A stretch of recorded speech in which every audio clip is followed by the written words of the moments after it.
Bienvenue pour un autre épisode de Politique administrative. Je suis Matthew Stevenson en partenariat avec Dukascopy TV. Rappelez-vous que si ça arrive au bureau, nous sommes là pour en discuter.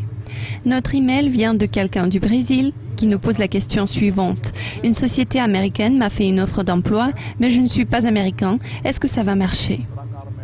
J'aime bien l'idée que quelqu'un du Brésil va soit travailler pour une société américaine au Brésil, soit se voir offrir un emploi aux États-Unis. Ce n'est pas très clair à partir du message, mais nous allons aborder ce sujet de toute façon. Les entreprises américaines sont uniques en ce sens. Elles sont différentes dans un sens social. Les Américains aiment bien se rassembler, participer aux réunions de groupe. Les Américains aiment se réunir pour boire un petit verre après le travail.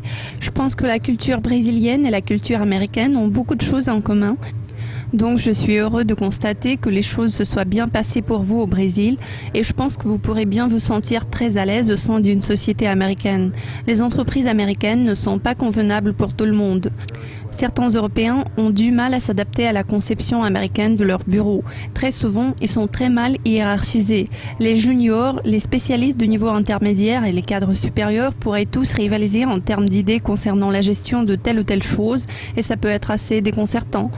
Je pense que pour que ça marche bien pour vous dans une société américaine, si vous n'êtes pas américain, il vous faut prendre une profonde respiration, surtout si vous êtes français ou peut-être allemand. Il faut faire passer vos idées d'une manière constructive, dynamique et différente des autres. Les Américains adorent des idées innovantes, ils apprécient vivement la créativité. Il faudrait que vous veniez au bureau dans un état d'esprit motivé, pas comme un manager de niveau intermédiaire, mais plutôt comme si dans votre petit espace vous étiez président du conseil d'administration. Il ne s'agit pas d'exiger une limousine à midi, mais plutôt de venir au bureau dans un état d'esprit constructif, suggérant que vous êtes là pour résoudre des problèmes. Les Américains vont apprécier votre approche proactive de gérer la situation à votre niveau. Mon but ici n'est pas de vous donner des clichés sur la politique applicable au bureau, mais plutôt de répondre aux problèmes qui se posent dans votre vie professionnelle.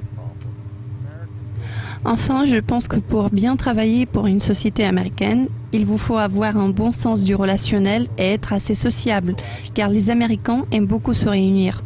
Il va y avoir des fêtes comme Halloween où ils vont se réunir dans les salles de conférence pour boire ensemble. Ils sont toujours heureux de dire bonjour et au revoir à leurs collègues. Parfois, ça devient un peu exagéré, alors il faut y être prêt. En fait, même si le mot socialisme n'a pas été inventé pour décrire la réalité des fêtes de bureau, je suppose qu'il transmet quand même en partie le sens de ce phénomène. Alors notre temps touche à sa fin. Cela conclut la politique administrative de cette semaine. Je suis Matthew Stevenson en partenariat avec Dukascopy TV. Rappelez-vous que si ça arrive au bureau, nous sommes là pour en discuter.